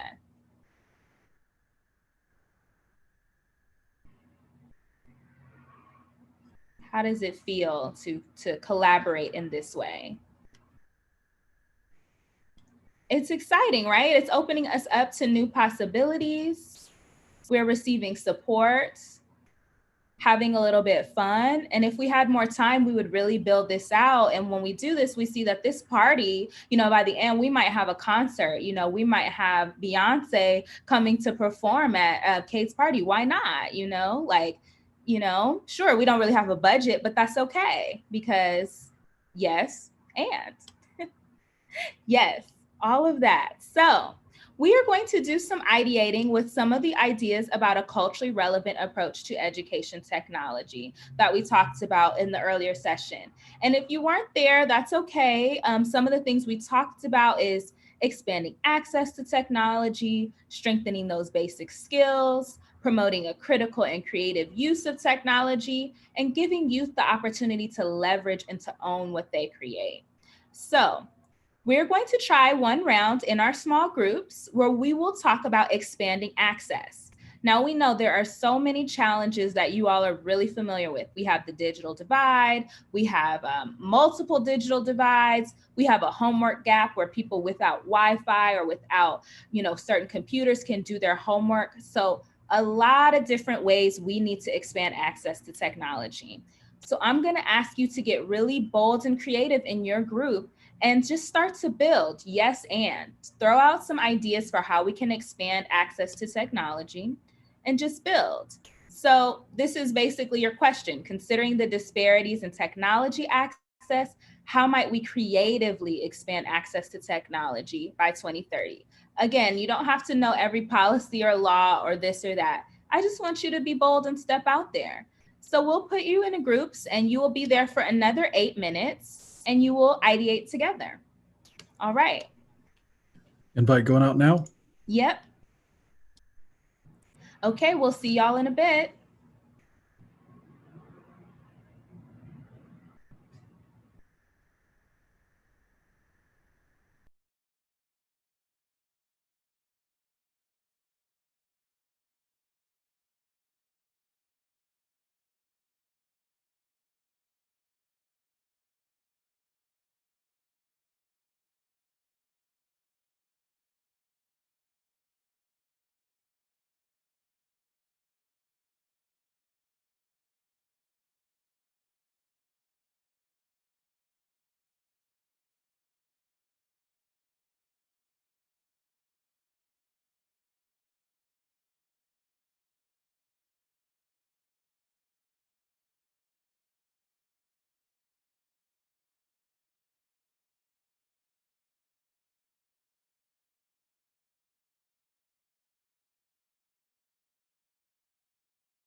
All right, welcome back. I see you trickling in. I know that you all were having some great discussions and conversations. So I will give you a chance to trickle in. Let's see. Did everyone come back? Did I lose some people? Okay, there we go. All right. So it looks like many of you are back. So how is it going so far? Just to take the temperature. How are we doing? We're coming up with ideas. I see some thumbs up. Question for you. Are you really thinking outside of the box, or are you kind of playing it safe? And I know it's tough, especially right now with the pandemic, and maybe there are some ideas you had where you're like, well, we can't do that because we can't do anything. So it's easy to go down that downward spiral, but we're trying to create an upward spiral. So again, I really want to encourage you. The pandemic is also not going to last forever, right? So we need some folks to be prepared for, 2025 and 2030. We're not going to be in our homes forever. So good. So we are going to try again, and this time it's going to be a little bit more difficult. We are going to think about our creative and critical uses of technology. So if you'll recall earlier, I talked about how we want to be using technology for our basic skills, math, science, literacy, but we also want to be thinking about how can we use technology in the classroom for civic engagement, for academic goals, for professional goals. So college access, beyond, side hustles, entrepreneurship. What are those creative pursuits that we want students to get into? And how are we going to use technology, the technology that we have in the classroom to really be a facilitator of that, okay? So the question you'll be thinking of is this: how can we support students' critical and creative use of technology in the classroom? And what might we do differently so that we can promote creative uses of technology in a bold way? So think about activities and experiences we can support, as well as perspectives we can encourage. And again, get really big, right? Like, hey, maybe we're going to get $1 trillion from, I don't know, Jeff Bezos, someone who has $1 trillion, and boom, how are we going to spend it? Like, so go big here, all right? So you're going to be back into your groups, and you will have 7 minutes, all right? Invite going out now? Yep, going out now. Okay.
Hello, everyone.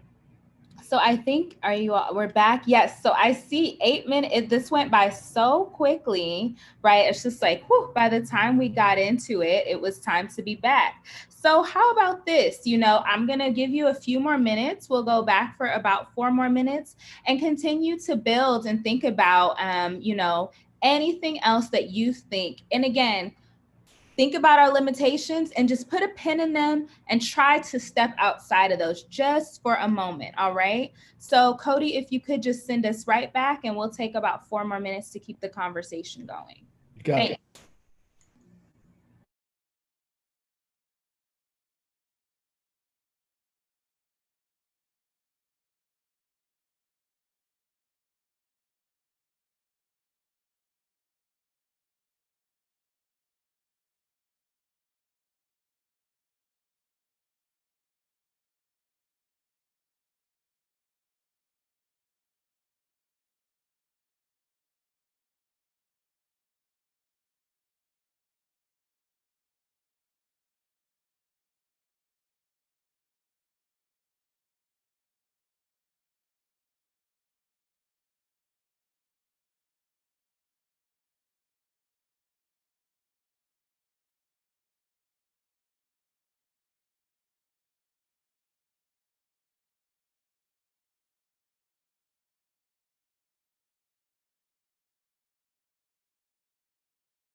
All right, hello, Cody. You can send everyone a 1-minute reminder. Got it. Just did. Okay, perfect.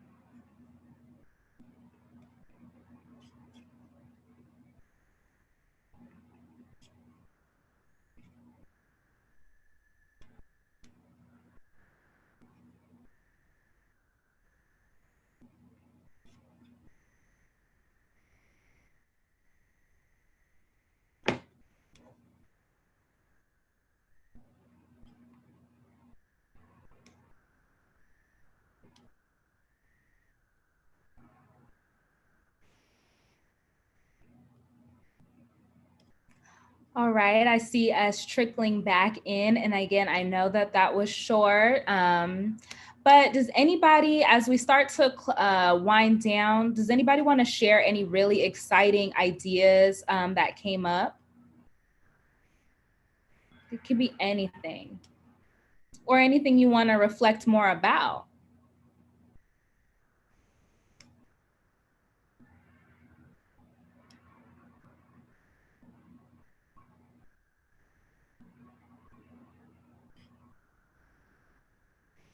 So Jessica talked about kids' perspectives and family projects.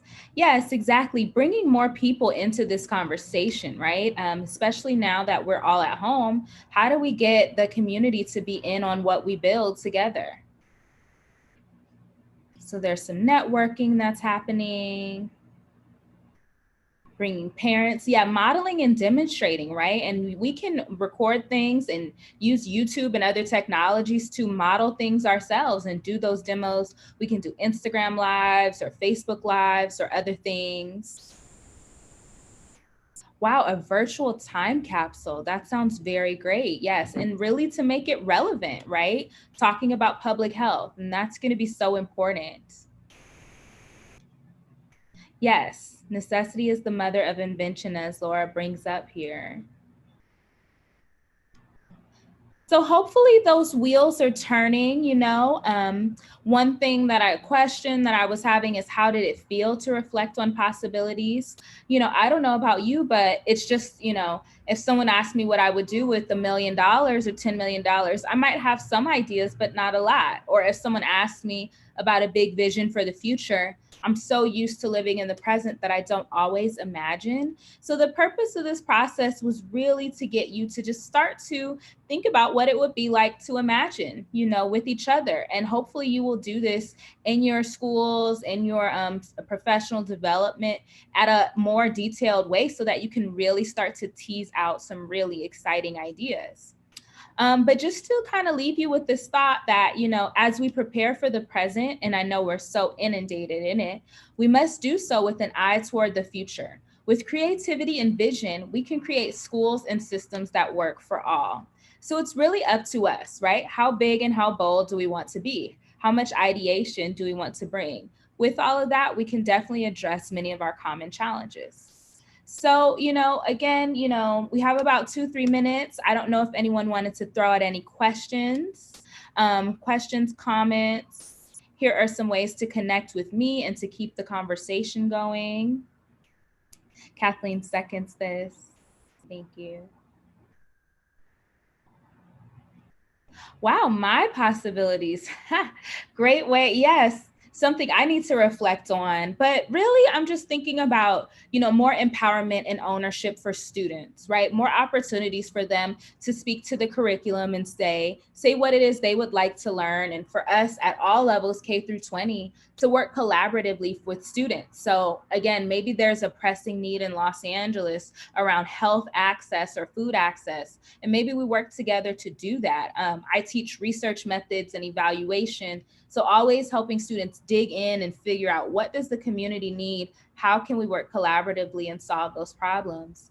And of course, access, right? Hoping that everyone has access to the top of the line technologies that they need, you know, not just access to a computer, but to the best computer, to the strongest Wi-Fi, to multiple devices, so that they can realize the potential of everything that's out there. So I think that's a great question, Dr. Monterosa, and a great way to close us out. So, you know, as we go forward, I wish you all a really great fall semester, and I hope you tap into all the possibilities that are out there. Thank you.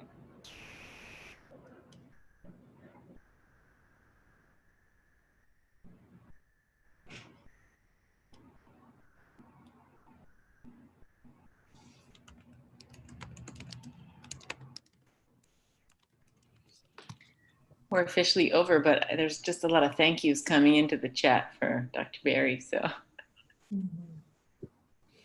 thank you also to all our attendees that stuck with us throughout the day. This was a really fabulous experience, I think, for all of us. And we thank all of our presenters, and Charla and Vanessa, and particularly for really pushing our thinking outside the norm of what we're accustomed to in education. Wonderful. those of you who are still hanging around, you'll hear from us with the survey and with some links to our talk, to the talks and stuff.